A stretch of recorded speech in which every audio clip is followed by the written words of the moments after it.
Hey, everybody. A few weeks ago, I did a demonstration of using something called Displace in Photoshop. And a couple of people private emailed me asking, hey, could I place a pattern on some cloth or like clothes using Displace in Photoshop? And the answer is absolutely not. What would make you think you could even do anything like that? That's got to be the dumbest question ever. Okay, I'm just kidding. Yes, we can. Okay, we're going to do this. We're going to take this image right here, and we're going to add a pattern to it so the dress looks like this. Are we ready for this? Let's do it.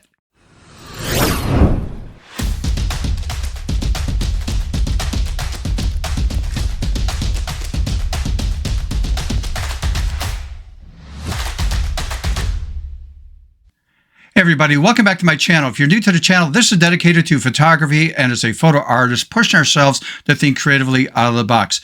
All right, so with that out of the way, let's jump into today's program. And by the way, I was just being very sarcastic and funny about what I just said there on the intro. So the people who have been following me know that, I am pretty sarcastic, but this came as a result of something I did a few weeks ago. I'll put the link in the show notes on how I used Displace to do something with a sort of a grungy, thick wall that had paint on it and cracks and stuff. And somebody asked, actually a couple of people had asked, couldn't I do something like that to apply like a pattern on a piece of clothing, an outfit of a person? And the answer is absolutely yes. So that's what I'm going to do right now. So let's dive into the program. Again, if you're new to the channel, consider subscribing and hit that notification bell. That way, the next time I upload a video, you'll get notified on that. All right, jumping into Photoshop here. As you guys know, if you've been following me, I just like to double click on my workspace to get the open dialog box. And these are two images I'm going to work with. So we're going to open that up and let's take a look at what this is, what's happening here. Number one, this is the dress we're going to do a pattern on. That's the subject right there. And that's the pattern. Now you can find patterns out on the internet. You can do a search on free sites and download things to be used. So I just found this one. Again, not limited to the pattern at all. Now I'm going to make a suggestion. If you're going to apply something to clothing or material, what you want to do is make sure it's a solid color, preferably, if possible, white or like off-white. Now, you can still do this if this was like a green dress or a blue dress. It's just that when we do blending techniques, we'll get a different look and feel of color in the clothing right there. So the recommendation is to try to start with a plain-looking dress like this and white. Okay, so what do we do first? Well, if you remember from that past video, the first thing I'm going to do is I'm going to go to the layer here. I'm going to do a right mouse click and I'm going to choose duplicate layer. Now, I'm not going to really duplicate the layer. I'm going to go to the drop down menu here and choose new. And then I'm just going to call this DISP for displace, just an abbreviation, and click on OK to accept that. And you'll notice that now I have this tab here. This is the new image right there. This is the original, and this is the duplicate of it, but I called it DISP. Okay, so now what I need to do is convert this to black and white, and I really want to add some contrast so I can see the folds and things in the dress. So what I'm going to do is, it doesn't matter how you turn this into black and white. I'm just going to come down here in layers and just choose the black and white feature. And I'm just going to leave that alone. There's really nothing to do there. But now I'm going to add a little bit of contrast to pull up a little bit more information on the folds of her dress. So you could do curves or levels, whatever method you like. I'm just going to do something simple by coming over here to the Oreo cookie dipped in milk again. And I'm going to choose brightness and contrast. And I'm just going to play with the sliders here in properties. And I might pull this down a little bit and push the contrast up. And that looks pretty good. So now I'm going to, since the very top layer is selected, I'm going to hold the Shift key down, select the bottom layer. So all the layers are now selected. And I'm just going to do a shortcut keystroke, Control E, Command E on a Mac. Will consolidate everything down to a single layer. Now, the next thing I want to do is go to Filter drop-down menu, and I'm going to choose Blur, a Gaussian blur, And I'm going to, this is a pretty good high resolution image, so you may have to play with this a little bit, but I'm going to go up to about 3. I find that most of the time I do between 2 and 3 pixels, or a radius, I should say, to blur the image just slightly. Okay, now that I have that done, I'm going to close out of that image right there. So I'm going to click on that to close it out. It's going to ask me to save it. I'm going to choose yes, and I'm going to make sure that this is the name of the file, DISP, and it needs to be a Photoshop file. So the extension has got to be PSD. That's really important. I'm going to save that in my sample image folder. So I'm going to click on save, and I will come back to that a little bit later. Okay, so now I have the original image open up, and there's my pattern. The first thing I'm going to do here on the original image is I want to select the dress. So what I'm going to do is in the toolbar, and a lot of people are complaining, oh, AI is taking over. In this situation, I really like the AI features because, I'm going to say 2-3 years ago, we couldn't do it. I'm going to share with you this easy. This is the tool over here, Object Selection Tool. I'm going to click on that. And on the status bar over here, you can see it analyzing the image. So I'm going to let it do its thing. And this is all AI. And I'm going to click on the drop-down menu. It identified that person. When I click on this, look at what it shows me. There's the hair. There's the eyes, right? The ears. There's the dress. I want the dress. So I select dress and I click on apply. And let it render out. And let's see how well it did. So let me zoom in on this. Get rid of that tool there. Did a really good job, except this spot right here. And I'll take care of that a little bit later, but that's fine. But the rest looks really good. I like it. So what I'm going to do is I'm going to go to the select drop-down menu because I'm going to call this up later, maybe a couple times. So I'm going to choose Save Selection. Give it a name, whatever you want to call it. I'm just going to call it Dress. And choose OK to accept that. Okay, so now I'm going to deselect my selection. So Control D like in David, Command D on a Mac to deselect that. Now I'm going to grab my pattern, whatever pattern you're going to be using.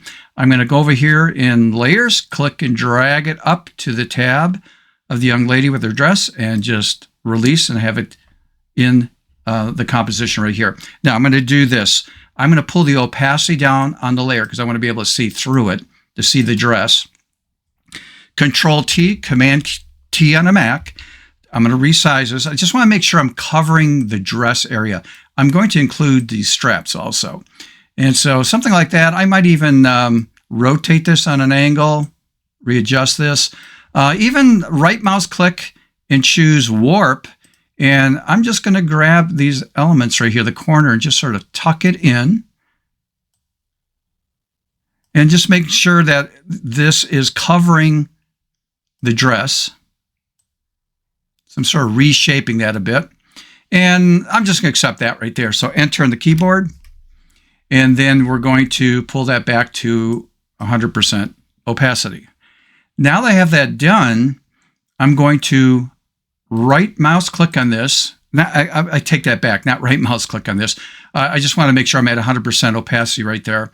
And what I want to do now is go to the filter drop-down menu and choose the category called Distort, and then choose Displace. Now, this is another thing you'll have to play with because this is a high-res image. I'm going to change the horizontal scale to 20 and 20 for the vertical scale. Everything else I'm leaving alone.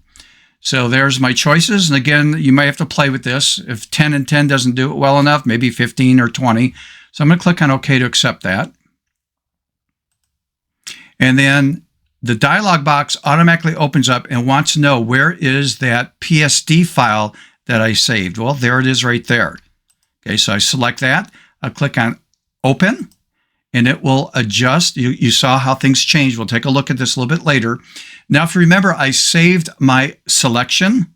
So what I'm going to do now is go to Select Drop-Down Menu, and I'm going to choose Load Selection. And in the drop-down menu, I'm just going to choose Dress, and then click on OK to accept that. Now, hopefully you can see the marching ants there. It might be hard to see, but there's the active selection of the dress. And again, it's on the layer that has the pattern. So now what I'm going to do is I'm going to come down here and add a mask. And so when I do that, it punches out that area with the dress or the pattern over the dress. I'm going to change the blending mode here because the dress was white or off-white or some kind of light color. You're going to find that these groupings here are going to be your best choices. If I had like almost like a solid black dress or something, probably anything in this range would be the best. And if it's a neutral, like something close to gray as a dress color, then you're going to probably choose something in this area right there.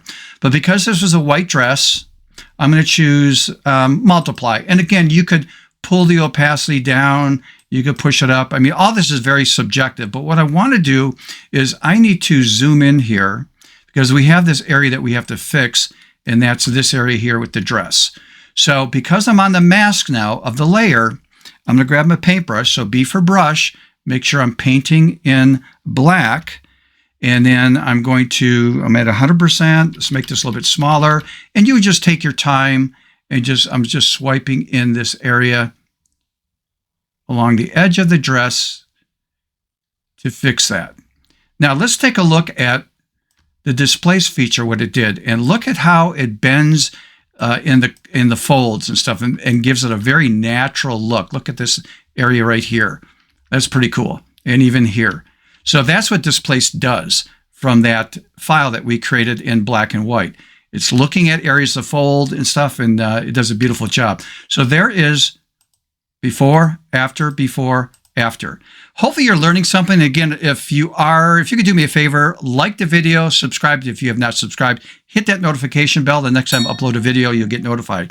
Now, let's say that, and I'm just playing around here, I changed my mind. I don't want the pattern to be on the straps of the dress. So because it's a mask, there's my brush, B for brush. And again, I would zoom in to do this really accurate, but for demos, I'm just going to quickly go across there, go across there. So again, I'm painting in black because the rule is on masking, white reveals, black conceals on the mask. So over here, the black is hiding that information. Now I can make that brush a little bit bigger and just swipe across there.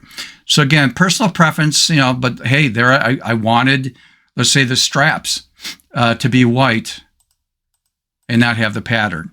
Okay, if I save this and come back later and go, shoot, I changed my mind, which, people do, even if it, client work and stuff like that, they, typically a lot of times will change their mind on stuff.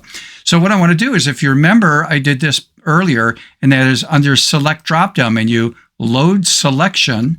I'm just going to grab, again, the dress, click on OK. There's my selection. And I'm going to paint back with my paintbrush. I'm on the mask again. I'm going to paint now in white. So X on the keyboard, my chip colors have flip-flopped right there. And I just need to swipe across there real fast and easy. And that's why I love the selection to be there, because I can just do it really fast, not have to get really close and do it manually.